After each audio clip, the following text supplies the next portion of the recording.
All right, and we are live. Hello and welcome to the second episode of Post Tech Radio. I am your host, Ada Powers, and I've learned a valuable lesson this early on in this whole internet broadcasting thing, which is have a plan for when one of your guests has to cancel or reschedule.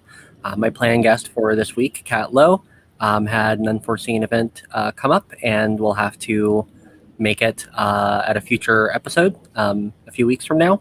And yeah, I guess a thing that someone should do is have an episode already in the can so you can throw it up pre-recorded and not miss a beat.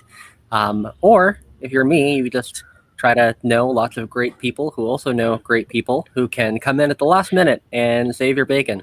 So to that end, here we have Zen Lara, who was here with us last week, a local queer UXer, systems thinker, and we have Jess Lewis, also a UXer and a science fiction and fantasy writer, and a organizer at The Outer Dark, which is a podcast, a weird fiction, as you put it, podcast and symposium at theouterdark.org. And I don't know what we're going to talk about. I like to have topics ahead of time, and I also think there's room to just bring in people with good brains and see what comes of it. So how are y'all doing today? Good. It's a lovely day. Happy to be here and jam with y'all. I didn't realize until right before that you're right here in Atlanta, so we have a local pod today. Yeah. Yes. To anyone who doesn't know, we pull in folks from all over, but the Not Safe Media Network is located mostly in Atlanta in terms of its members, and this is an Atlanta local homegrown production most times. How you doing, Zen? Yeah, doing good. This morning when you're asking if I knew anybody, the first person that came into my head was like, Jess. I want to talk to Jess. And Jess has cool thoughts about things. And that had happened earlier. I guess the Allied Media Conference was the last time that I was like, oh my God, sci-fi, visionary fiction, the queer futures. So that was exciting. So I'm like very pleasantly surprised to be in this dialogue today. I did not know this would be my life yesterday. I see you're also benefiting from what I enjoy, which is I just want cool people to chat at. If other people happen to watch, that's nice. But I'm going to want to have these conversations no matter what. If I can make a little pipeline and pull nice little brains to me, then yes, I will collect them under this banner. Collect the good. Have people coalesce around really cool fucking conversations. Right. I mean, I can't tell you how many times I'm sitting down with a person and I'm like, why aren't we recording this? Not like I'm so cool, but like I seem to be able to sniff out cool people. And so now we are recording them. Jess, tell me about The Outer Dark. I didn't know it was a thing. Yeah. Ironically, I'm not very good at consuming like podcasts or live streams, even though this will eventually be a podcast. I empathize. So The Outer Dark began, I think, about 4 years ago in response to a need within like weird fiction to represent contemporary fiction. A lot of weird fiction enthusiasts really focus a lot of their energy around one person in particular, Lovecraft. And yeah, not about that. There are lots of people doing way cooler things. Lovecraft, the Elon Musk of fiction of the before days. Weird fiction. The QAnon Elon Musk of weird fiction. Like he was like that level of like out there. Can you imagine Lovecraft? Can you imagine Lovecraft with a Twitter account today? Yeah, we've seen a lot of them in the Republican Party. Yeah, it's intense. But there are so many really cool people talking about weird shit happening to them, like experiences that aren't defined by a boundary. So there are a lot of like queer experiences that are represented in that, and so we try to provide space for contemporary weird fiction. speculative fiction to exist and are very overt about like, being space in which like people can navigate safer conversations about this sort of stuff. Whatever Yeah, exists, there so needs cool. to be a queer and/or Appalachian version of it. I say that with the understanding that the Outer Dark does have an Appalachian focus. Is that true? Not necessarily, but the Okay. last conference that we did, there's a lot of Southern like fiction focus and regional fiction. One of our like panels at the last conference was around regional fiction, and a lot of the focus of that was it turned into Appalachian fiction, Appalachian weird fiction, which was a cool surprise because that's my jam. Did not expect that. It's your jam. It's not the Outer Dark's jam, but it is their jam because it's your jam, and it's a good jam to have. I was hoping it would become the jam of the hour, that particular hour, but I had no expectations. I was just very, very pleasantly surprised. We like throw out some names of things that way you sort of get an idea of what we got. One of my favorites was Weird Metamorphosis or Life Change, where the body becomes the setting. It's a lot about like body horror and how it manifests through like expressions of life phases or like how agency in a situation affects whether a change in the body is considered like a moment of exaltation or a moment of horror. That's especially relevant with lots of queer bodies these days. Like in becoming my greatest self, I'm also becoming abject, both to me and to the world, but in very different ways. And can you? I think we're sort of hinting at a boundary here, but can you unpack weird fiction a little bit? Like I have an intuitive fiction that's weird, but I feel like it's a genre title in a way that I'd like a little more clarity on. Yeah, well, the thing about it is that it by its nature defies boundaries. So it is the thing that exists in the margins or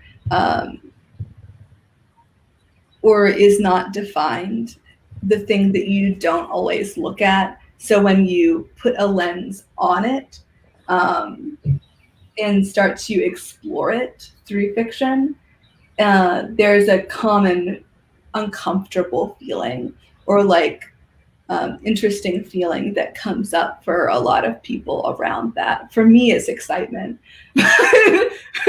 Like an uncomfortable excitement. For a lot of people, it's uncomfortable horror. Right. And so I would define it as, and there are like active discussions about this, very active discussions. What is it? And you're like, well, check out this forum post. 18,000 replies. Yeah. Check out these books, man. So I'd say that it's where the boundary can become malleable or stops. Right. In people's minds. Well, and that's a trend for history in general, right? Like my understanding is historically it's always been a way to put a lens on what society currently finds abject, but it seems like it's sort of like the mainstream society holding that lens. Like vampires, werewolves, exactly. Like whoever you hate in society is now a monster. But now we're talking about bringing in those voices, and they're like, well, as the monster, what do you find abject, or what do you find interesting about this abjection? Yeah, exactly. Like, exactly. What does the monster have to say about this?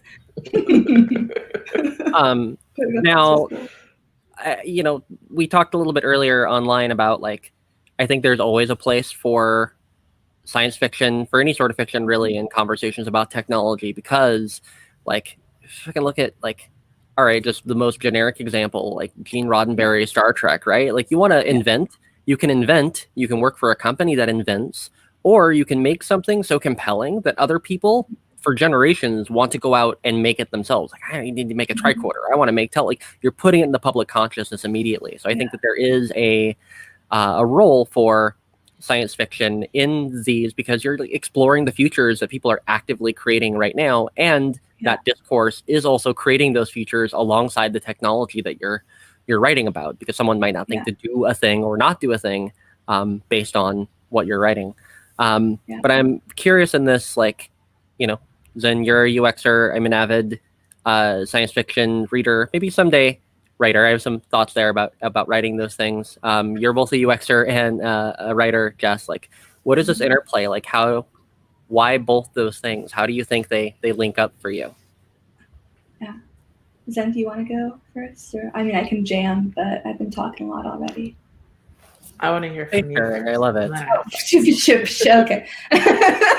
So science fiction in its early aughts began as a way to explain scientific discoveries to people in a way that didn't feel like over their heads, and it developed as a way to like gain confidence from the public about scientific. Separate from like the hard sci-fi, these are like scientists who are just like jerking off into space, and then we're like, all right, there's a self-awareness of the wide consumption of it, and now it's becoming like a communication mechanism as well. That's what you're saying. Yeah.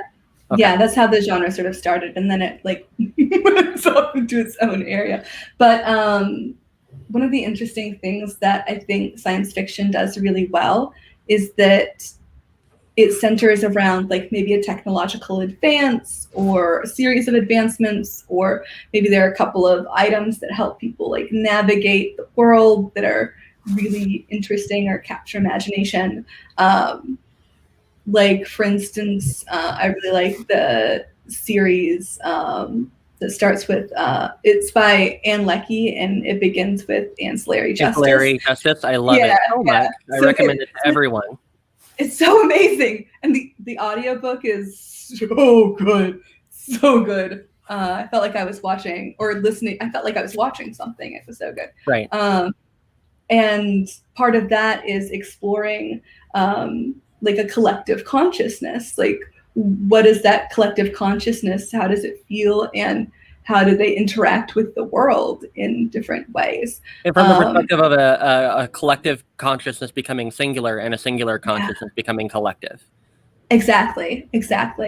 And so there's this central idea, this potential technology that is explored through story in a lot of different ways. And so by doing that like motion of exploring this technology through story, all of its like ins and outs, you get to understand the context in which it might exist a lot more. Right. You get to understand the ramifications of that technology much more, and it helps you just develop designs or technologies in a much more ethical way because you've done that practice, whether or not it like releases as a story into the world or not. All without ever even necessarily getting into the tech specs of the thing. Like, I'm sorry for folks listening or watching who don't know Ancillary Justice, but like it's a space opera. It takes place in a far future date. And we don't need to go into more plot details, but it's not like you read lots of near future sci-fi or like 5 minutes in the future sci-fi where it's like, yeah, Facebook's making that right now. Like I'm glad someone's talking about it, but you already have an idea. And this is like, it's basically magic, but it's not framed as magic. And it's something that you can base a story around. I think I've heard that called like social fiction. Like, here's a technology. The technology is not important. What's important is how people are reacting to it. This is what it does. And this is what it does means for everyone. Yeah, exactly. Zen, what's your feelings on this topic? Yeah. So I've already started to see like people wondering like, how do I put together a portfolio for a tech ethicist position? Like, as ethics and tech have been becoming like a bigger thing, and now everyone with the budget is like, we should have someone who's looking at ethical design and design ethics. And I just think sci-fi short stories would be an ethics portfolio, because that is so much of what it is. It's like the impact socially, the like exploration of backgrounds for lots of different demographics and how those systems interplay. Like, that's what makes really compelling sci-fi. Yeah. And it's what's missing right now from like the way that like business models in tech have been produced. It's like, if you're just focusing on the revenue and like the growth potential of a disruption, you're not seeing like the impact. And that's now becoming like oh no, we've all seen what happened with Facebook and Twitter, and we've seen like that it affects society. Who knew that technology would affect society? I'm like, well, I'm gonna start putting keeping these count things together. of how many times I can legitimately say we live in a society in one of these and have it apply to what's being said. We live in a society. Wait, are you saying we live in a society? When you reach the 100th saying you should do something kind for yourself. Nice doing it or something. Oh yeah, perfect, good. There's this one workshop that I was in, like a science fiction like writers workshop, and this one fantastic theorist, educator, and science fiction writer, Samuel R. Delany, was mentioned many, many, many times, and so we began a Samuel R. Delany counter. We got to like 9.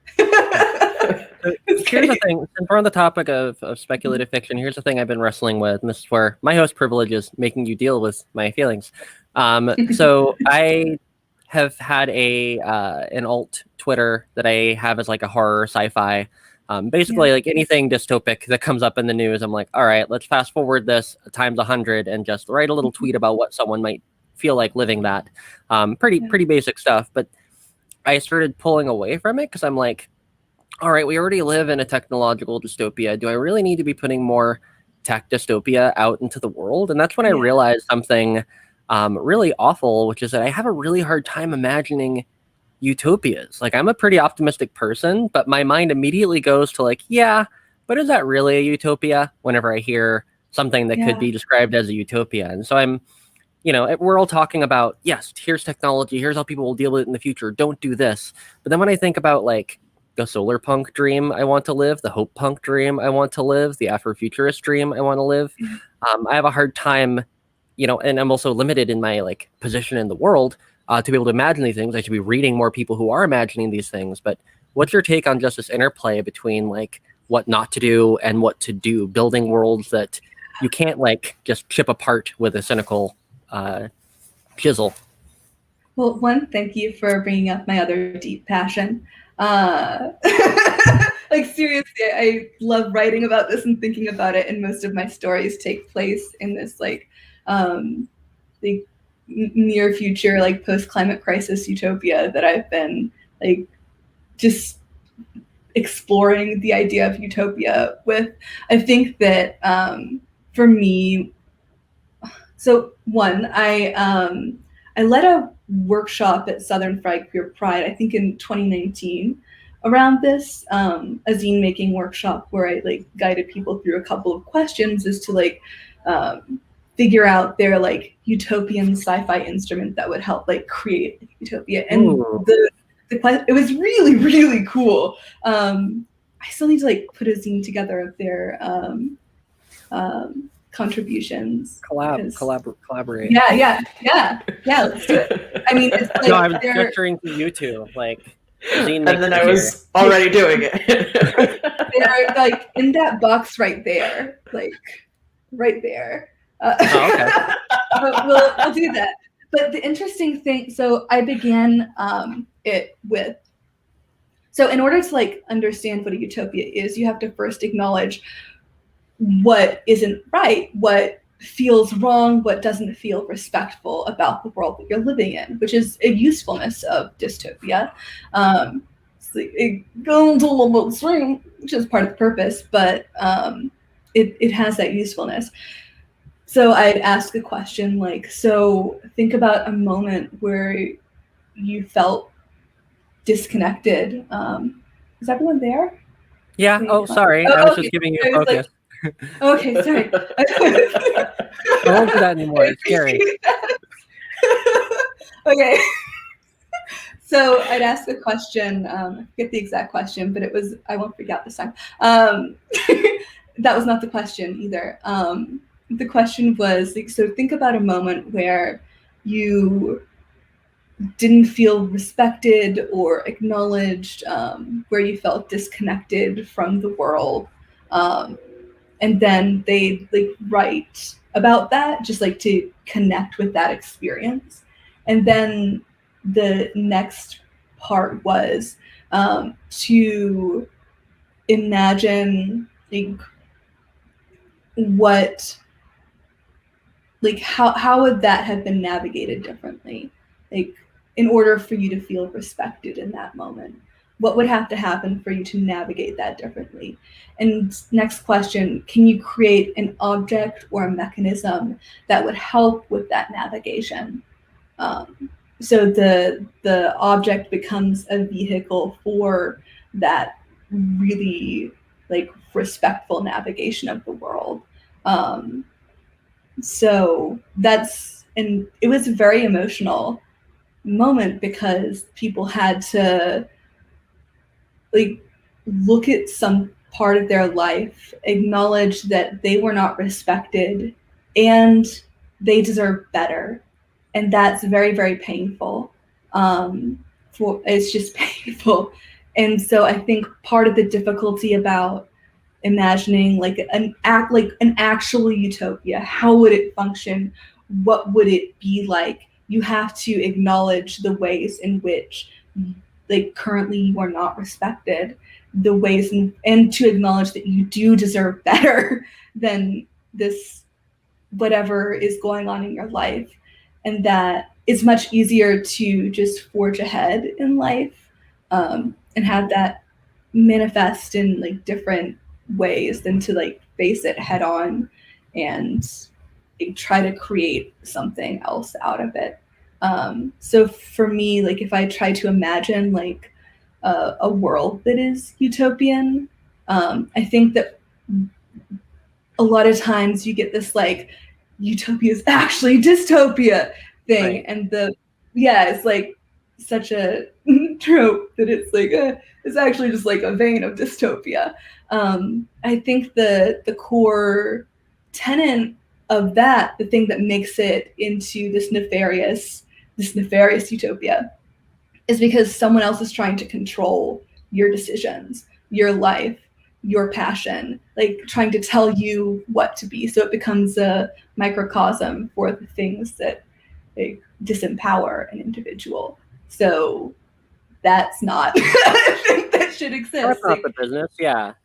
That's really, gosh, what I'm coming back with this is like the utopia is actually dystopia. Like, I guess what I'm really trying to say is this utopia process that you're describing is sort of the inverse of how people write dystopic science fiction, which is almost like the default science fiction is what is the present and then what is the present in the future? Like what is wrong and let's make it more wrong. And I don't know what that world is. I'm just going to start with what's wrong now and imagine it's going to be more wrong later.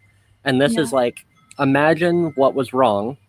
Now imagine what was right and fast forward that. Or it's like, imagine a world in which things were done right and then work sort of implicitly backwards, expand outwards to what could we be doing differently in the present moment. It's such a more personal thing. It's such a more like interrogative thing, of a vulnerable thing.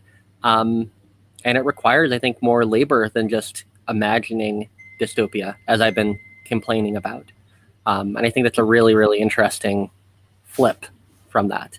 And I think that if we're imagining a utopia that's actually a dystopia, it's because we're probably trying to do the same thing without the work. Like, what's a good world later? Everyone's happy. Well, is everyone happy?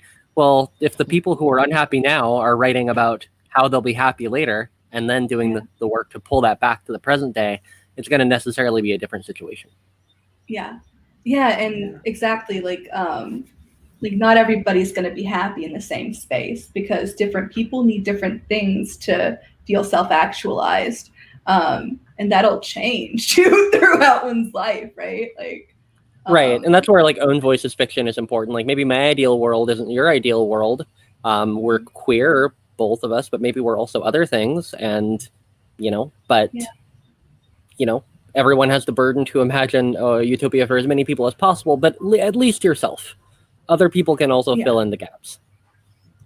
Yeah, totally. Maybe it's a collaborative process. Maybe we find like where the Venn diagram is between us and see what world we can create from that. So I think that like even just the mental exercise of like going that route is really, really helpful. And it's like a bit of a shift in the way that we think about things. It certainly was a shift for me in terms of the way that I usually think about things.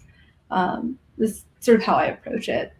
Yeah, I think it's worth imagining now after so much energy going into, so much pent up energy and boiling energy going into trying to forge some path ahead. Like, what does that look like in the midst of so much? Zen, I think you're listening. Yeah. I love one of those things that's coming up, which is like utopia not as destination, but utopia as process. Like, Yes. what are the processes that are going utopia words? Yeah, totally. Yeah, what are the guiding stars? Like, you're not actually trying to get to that particular star. You're just like, that is a point relevant for us in the direction that we want to go along the surface of the Earth. It's not the it's the star map that you're using to navigate by, but you're not actually trying to point a rocket at it. Yeah, totally. And maybe over the years, those stars shift a little bit, like stars do, and the constellations look a little bit different, but you're still navigating by them. You know, you're pointed at respect, and respect is a variable thing, but that is the star that you're guiding by. Yeah, exactly. It's like tenants. My understanding is you can only be with us for this first half. You have to head out. Is that? All right, well, that's thank unfortunate. You.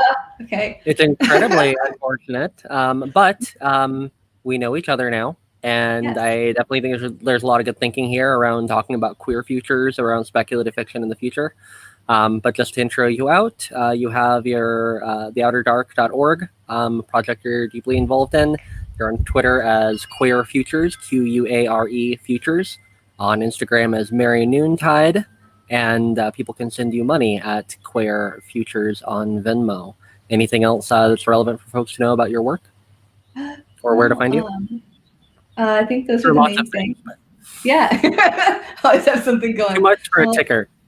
Yeah. I'll order it next time. Thank you so much for having me on. I'm glad that I could chat with y'all. Thank you. And then I'm going to pop up a 60-second break here, and then Zen, you and I will keep riffing on that subject. Cool. Looking forward to hearing the combo. Have a great rest of the day. Thanks a lot. Just take care. Bye. You too. Bye. Back in 60.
And we are back. I made it into the chair. I often have how many potato chips can I cram into my mouth in 60 seconds and get some calories? I was getting tea and opening as soon as I started to open the bag for the tea, I was like, this is not going to take 60 seconds. And then I was like, oh God, it's harder to open than usual. So I had to get scissors, just sprinting across the kitchen. Humans are bad at time in general, and ADHD folks specifically. Yeah. This is plenty of time. Well, I'm here. Shout out to my partner, Brooklyn, for this currently inverted, but gave me a little Post-Tech Radio mug. Got it made as a show of support before my first episode. I feel like lots of these kinds of productions, you know they've made it big when you see their merch, and no, I start with the merch. It's actually just my merch. Well, yeah. Now it's the one and only mug, but that makes it even more desirable. It's an Right. exclusive. Nobody break into Ada's house to steal the Post Tech Radio mug. Well, I'll find a way to have it up for sale. Well, yes, Jess was really cool. Thanks for bringing them on. I just caught this comment from Indy Willfully. I definitely want to get more info on those workshops and connect more folks to the Outer Dark and other symposia of a similar vein.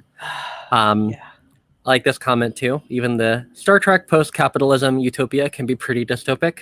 Yeah, I mean, that's what all the later Star Trek explored, right? Is like, but really, the Federation, really, it's a federation. Like, federations almost always have problems. Yeah.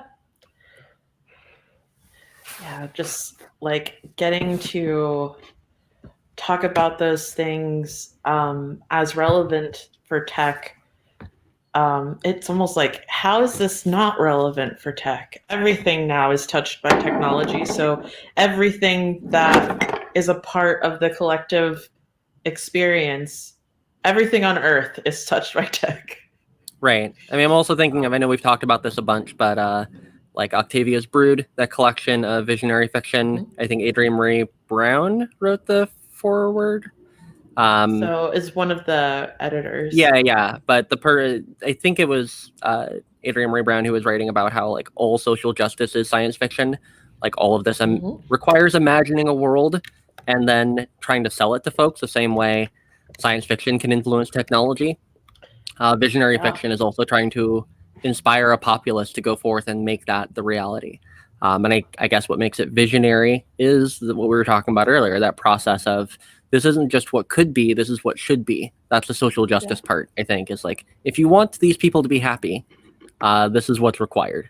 Not if you keep doing this, people will be unhappy. Same thing, but not really at all. Yeah, that's one of the things of like writing and doing work that's grounded in the body from an oppressed perspective. Like, let me transmute all of the wisdom that I have just by merit of having a body that is suffering, and imagine what those sufferings turned into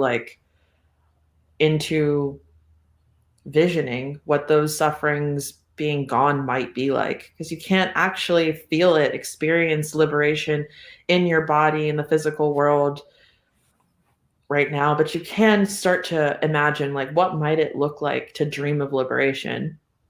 And that is like, we only get there by practicing it. And there are certain things that you can't bring into reality within your lifetime or within like any, it's unclear how to bring that in, but the emotions that you feel, like once you're imagining a protagonist who's no longer suffering in this way, the emotions that you feel, you can actually bring that into your body. And that is like amazing biohacking technology that through fiction, you're able to like access this somatic, visceral experience of dignity or like self-respect or a sense of power or a sense of connection to the earth. So much of like the speculative fiction that I love, they see technology almost in like the magical realm. So it's not like created through industry, but it's created through awakening some like ancient technology that we've been dissociated from because of colonialism. So like there's, I even forget which story in particular. Oh, I think this was M Archive by Alexis Pauline Gumbs, where they're putting together a evidence of a world through all of these archives, but one of the things is like they're more connected to the trees. So seeing like the cognition of trees as technology that we can explore in speculative fiction. So like starting to explore what connection in the basis of like biology and the mycelial networks. So you're already just learning and connecting more into the earth. And like these ancient organic technologies, and then merging that with cognition and like these very like sci-fi ideas about cognition. So those are interesting too, like seeing industry not as the origin of technology, but like a rediscovery of like natural emergent technologies, natural like emergent systems that can be applied for technological purposes. That's going right back to Adrian Murray Brown and the whole like emergent strategy thing. It's like this stuff doesn't have to come from anywhere. It comes from everything. Like no one has to make it. It makes itself. And we should be learning with it, allying with it, accomplishing it, facilitating it. We don't need to think of this in terms of what are humans doing to shape the world as a product of our own dysfunction, but what is the world showing us that we can connect to as a source of function. Yeah. And on Jess's interest list in their onboarding forum, they mentioned biohacking. And so when you started talking about fiction as a way to create embodied responses, which can help you imagine paths to respect by giving you the like jolt of embodied feeling of being respected, I feel like they'd be like, yes, yes, yes. Yeah. Yeah. That's kind of like how I related to HRT this year, was like, I don't so much have a destination in mind and see this as like a medical escalator that I've now like stepped on, like, yay, Right. am I gonna be a real boy?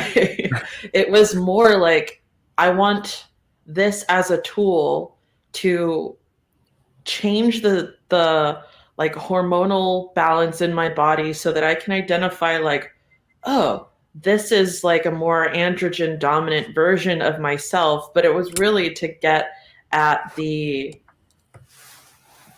creating the boundaries of what I even consider self, and seeing how like my processes that I consider self changed. Like I noticed that I was more aware of social hierarchy with like running just in a body that was like more testosterone dominant. I was like, wow, I feel competitive for the first time in my life. And I know that's not everyone's experience on T, but knowing that it's my experience in this moment in my life and experiencing that while not being around other people. So it's like, wow, everyone's missing out on me being competitive right now.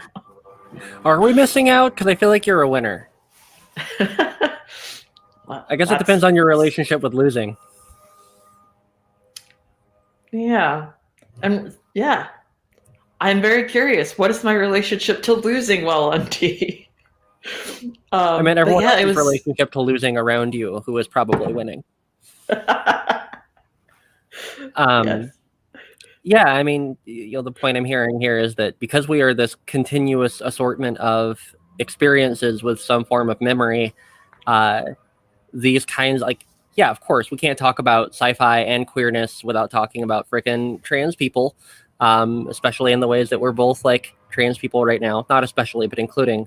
And yeah, like I have all the experiences of before becoming more estrogen dominant, and those experiences were undoubtedly the experience of a person who might well become estrogen dominant in the future, sure. But in terms of how society is treating me, yeah, those are two different spheres. And now I have somewhat around less than 200% of my life experience to reflect on and know about the world, because I've now had very, very different embodied experiences. And that's a thing that intersects with lots of different identities. Yeah, and just having like emotions as tools for understanding. I often talk about emotions as nature's big data, where it's like it's millions of years worth of little mammals like reacting to things and creating these like impulses that have been useful, have been adaptive for organic beings for a really long time, and then not having to feel burdened by cognition or like having to make all of these little data points into a story. My emotions as my body sits outside of a lot of narratives about like why a person might feel this way. Just being queer and just being brown and just being disabled and then just being trans, all of these things, it's like if I tried to map my experience to any normative like narrative, any normative user journey, it would just leave much to be desired. But my emotions they don't have those like really recent colonizations happening to them. So they're not collapsed in the same way, but I can take action on them as long as I trust that they're like, this is nature's big data. My like processes, my values adds a lens so I can be a data analyst and be like, oh, I'm feeling indignant. Is this Right. because of colonialism? Probably. Does it matter? In the grand scheme, yes. In this moment for self-soothing, not as much. Right. And I think this is one of those links between like UX or design thinking and social justice oriented thinking. It's like both of them ideally start from a perspective of the user isn't wrong. Like if the user can't figure something out, if the person can't figure something out, you could just say, well, okay, I guess this isn't for you, and like be done with it, or like get smarter, pal, and like learn how to do better at this. Or you could say, well, you were doing fine right before you signed into this app. If you're having a bad day right after you sign into this app, then maybe the app needs to be doing something different. Starting from this, like, all right, my emotion is indignant, or my emotion is sad, and I'm connecting that to indignation. Not my emotion is sad, therefore it has to be that I'm bad at doing the things that make me not sad. It's this like the person is always right, the emotions are always right. Trust the ouch kind of mentality. Yes. Yes. And in that is the inherent belief that you deserve to exist without ouch. Right, And yes. that is a Sometimes really it has good to be stated starting explicitly. Ouch is not good. We want to avoid the ouch as well as trusting it. Yes. Yes.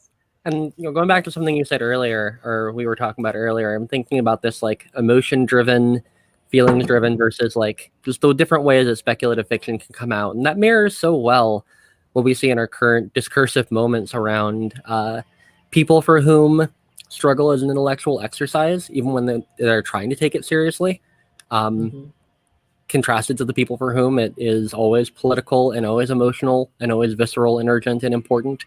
And you see this in the kinds of speculative fiction that come out. I'm thinking of like Cyberpunk 2077 as a cogent, timely example of like, yeah, they like probably don't totally hate trans people. They were probably trying to do some justice by like putting some conflict in the future about like how trans women in particular might be like fetishized or exoticized. It is technically sci-fi, and that's like, well, people are treated poorly now, and in the future they'll be treated poorly in these ways. And it's not wrong, it's just boring. Like, yeah, doy. Of course, whatever is happening now is going to keep happening later in Neon. I want to know, like, can you imagine a world in which that didn't happen? Or at least, like, hire people, collaborate with people who can tell more compelling stories about, even if you're just going for the dystopia angle, sure, at least make it an interesting dystopia. Find something that makes me say really ouch instead of like, yeah, I guess. The pain isn't that you're showing a world in which this struggle continues so much as like you didn't even give me an interesting struggle. Yeah, that's part of what I love about Jess's workshop is that even though it was like limited to the people in that room, there was already so much more compelling and varied futures imagined.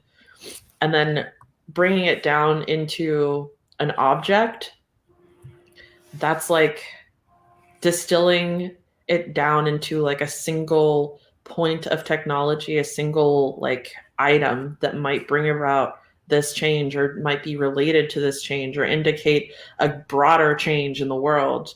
Like that has so much in common with how like just a single item, like in my own house, having so many Google Homes has changed things in ways I could have never predicted.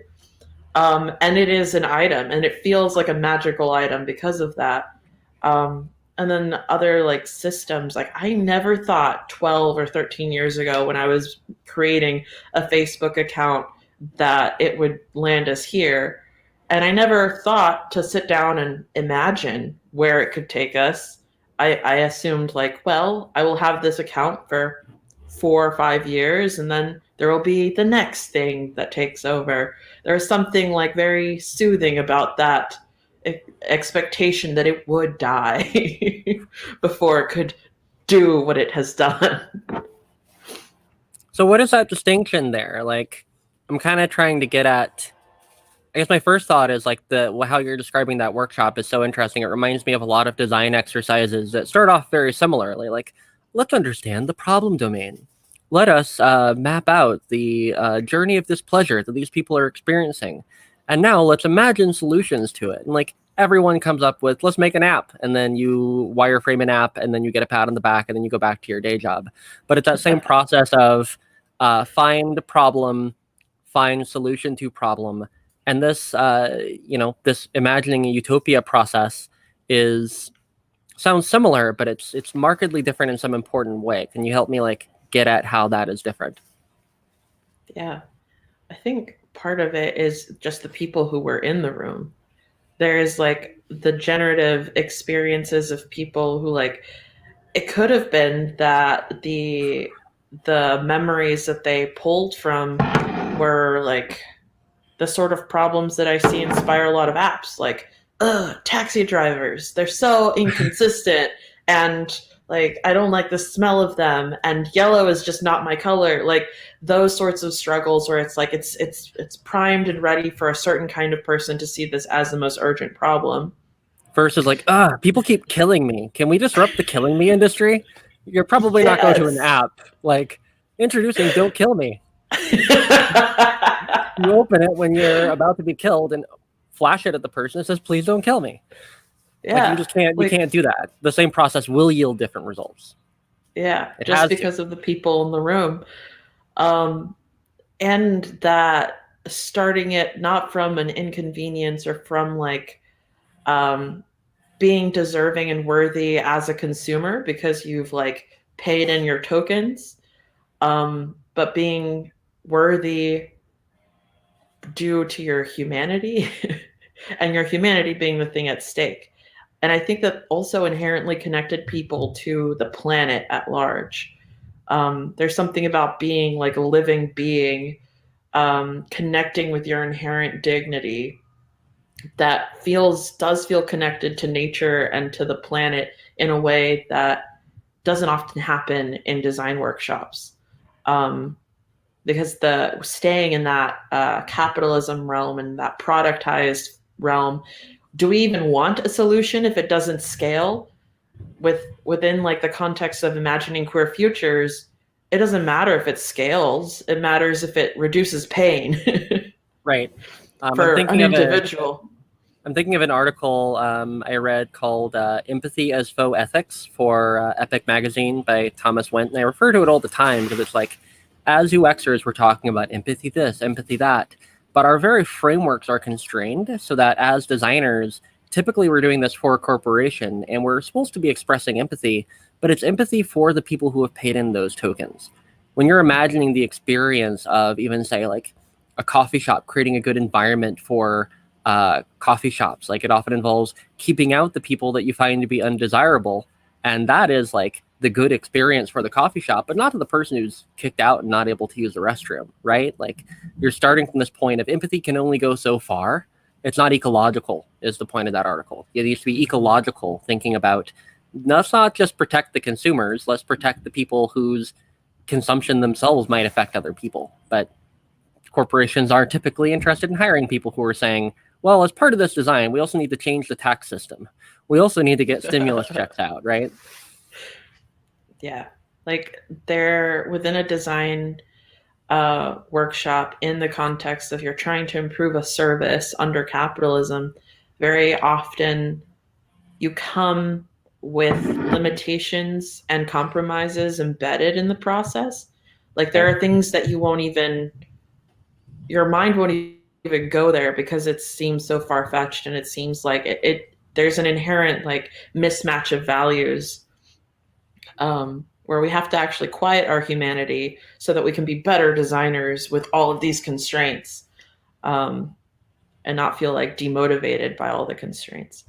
Or like bringing in speculative fiction, it's like, no, you're invited to like really interrogate what constraints are asking you to compromise your values, and maybe removing those constraints allows you to relate to those values in a deeper way so you can see opportunities for them even within like your work that is constrained. So like doing transformative justice work and like starting to look at conversations with people about what community accountability looks like. So much of that has just been getting people to a place where they can assume that if they imagined a world where calling the cops was never an option for dealing with conflict in their lives, that world wouldn't just disintegrate. Like just imagining that world is possible is probably like the hardest first step, the hardest like constraint to get past. The first epistemic injustice hurdle to get over. Can you even imagine that it's a problem versus like, can you even imagine solutions? Yeah, exactly. Yeah.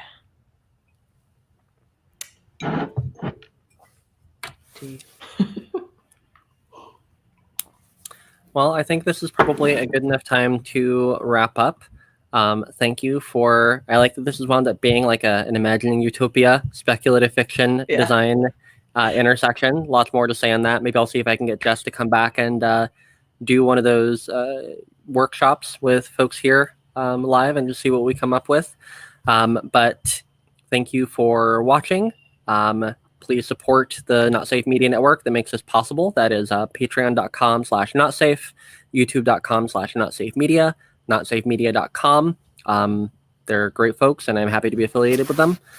Zen, you can find them at zenlara.com, Twitter at Tobames, it's Tobamese, and on Cash App at #Zen Lara. Anything else you want to plug? Anything else that you're thinking about right now? Nope. Just glad we had this conversation. Thanks for hosting. Thanks for swooping in and saving my butt again. We will keep work. This is probably going to be a regular thing. Let's be honest. You're going to be on call, and we'll just keep having these conversations, and it'll be good. Yep. Sounds good. Thanks a lot. Take care. Thanks for watching. Bye. Bye.